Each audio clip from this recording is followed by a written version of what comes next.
अस्सलामु अलैकुम वरहमतुल्लाह। मोहतरम नाज़रीन और सामीन, कैसे हैं आप? उम्मीद करता हूँ आप सब खैरियत से होंगे। नाज़रीन इकराम, आज की इस वीडियो के अंदर हम डॉक्टर इसरार साहब रहिमहुल्लाह का एक वीडियो क्लिप देखने जा रहे हैं मस्जिद अक्सा के हवाले से, जिसके अंदर वो बयान करते हैं कि मस्जिद अक्सा जब शहीद कर दी जाएगी तो फिर क्या होगा। तो चलिए बगैर टाइम वेस्ट किए वीडियो देखना शुरू करते हैं। बेचारी कई रोज से दम तोड़ रही है, डर है खबर बद न मेरे मुंह से निकल जाए।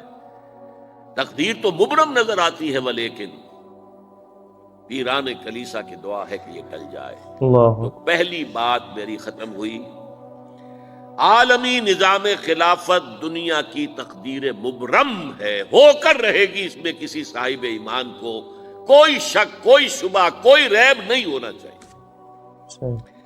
अलबत्ता उसका अब दूसरा पहलू क्या है, इसका आगाज कहां से होगा। पहली बात तो यह, हमारे बाज लोगों के ज़हनों में, सादा दिल लोग वो समझते हैं कि पूरी दुनिया में एक ही दफा आ जानी चाहिए। यह कोई इलाकाई खिलाफत तो नहीं हो सकती, खिलाफत तो आलमी होती है। उनसे मैं कहता हूं, आलमी खिलाफत कब थी जनाब? ये तो ना खिलाफत राशिदा में आलमी थी। क्या हिंदुस्तान शामिल था उसमें? क्या चीन शामिल था? क्या यूरोप शामिल था?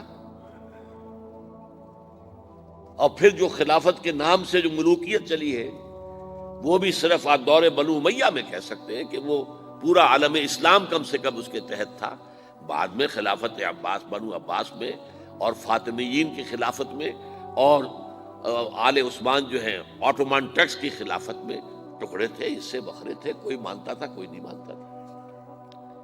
और सबसे बड़ी बात ये, अगर एकदम पूरी दुनिया पर खिलाफत कायम हो सकती तो हुजूर के दस्ते मुबारक से होती, लेकिन नहीं हुई। नतीजा क्या निकला? एक मुल्क में हुजूर ने कायम कर दी, जजीरा नुमाए अरब, यहां खिलाफत कायम हो गई, हुजूर खलीफा है। उसके बाद आपके खुलफाए राशिदीन ने फिर इसको वसअत दी, शरकन गरबन शिमालन। 3 कॉलम्स निकले हैं फौजों के, सहाबा किराम के 3 कॉलम्स, एक ईस्टवर्ड, एक वेस्टवर्ड, एक नॉर्थवर्ड। एक इराक को फतह करते हुए ईरान में पहुंच गया, खुरासान तक चला गया। सही। एक शाम को फतह करते हुए और फिर सिनाई पेनिनसुला से होकर अफ्रीका में दाखिल हुआ और अटलांटिक तक पहुंच गया। तीसरा सीधा शिमाल में गया, लेकिन यह ज्यादा दूर नहीं जा सकता था, कॉकेशियन माउंटेन्स आ गए, कोहे काफ। उस जमाने में तो ये यूं समझिए कि इम्पैसेबल था ना, कोहे काफ, लिहाजा वहां आकर रुक गया बाबू। अब भी ये होगा, किसी एक जगह से शुरू होगा फिर फैलेगा, इसके सिवा कोई चाराकार है ही नहीं। अगर हर जगह पूरी दुनिया में एक ही वक्त में हो सकता तो हुजूर के दस्ते मुबारक से होता सल्लल्लाहु अलैहि वसल्लम। अब वो नुक्ता कौन सा होगा, नुक्ता आगाज कौन सा होगा? इसमें पहली बात तो मैंने कहा, जो शक करेगा उसका फिर ईमान मशकूक है। होगा, लाजिमन होगा, ग्लोबल होगा, पूरी दुनिया में होगा। कहां से शुरू होगा इसमें आप इख्तिलाफ कर सकते हैं, लेकिन मुझे तो 2 हदीसें तो मिली हैं जिनसे यह अंदाजा होता है कि ये इस मशरकी खित्ते से होगा, अरब के मशरिक की जानिब किसी मुल्क से होगा, किसी खित्ते से होगा। वो हदीसें भी अब आप पढ़ लीजिए पहले।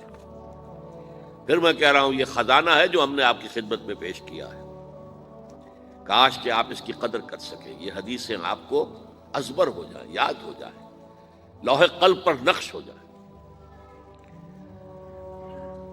हिंदुस्तान और खुरासान यानी मौजूदा अफगानिस्तान का जिक्र। इब्न माजा की रिवायत है, अन अब्दुल्लाह इब्न हारिस रज़ियल्लाहु तआला अन्हु क़ाल रसूलुल्लाह सल्लल्लाहु अलैहि वसल्लम यख़रुजु नासुम मिनल मशरिक़ युअत्तिऊन लिल महदी यानी सुल्तानही, यानी सुल्तानहू, दोनों तरह से पढ़ सकते हैं। हजरत अब्दुल्लाह इब्न हारिस फरमाते हैं रज़ियल्लाहु तआला अन्हु कि हुजूर ने इरशाद फरमाया, मशरिक़ की तरफ से वो फौजें निकलेंगी, लोग आएंगे जो अरब में मेहदी की हुकूमत कायम करेंगे।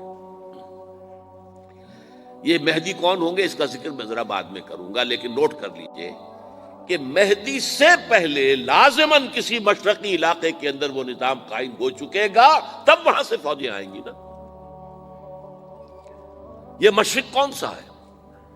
عرب کے مشرق میں آپ چلیے، ایران بھی آ جائے گا، افغانستان بھی ہے، پاکستان بھی ہے، صحیح، اور اگر اسے اور توسیع دیں تو ہندوستان بھی ہے۔ یہ ہے عرب کا مشرق،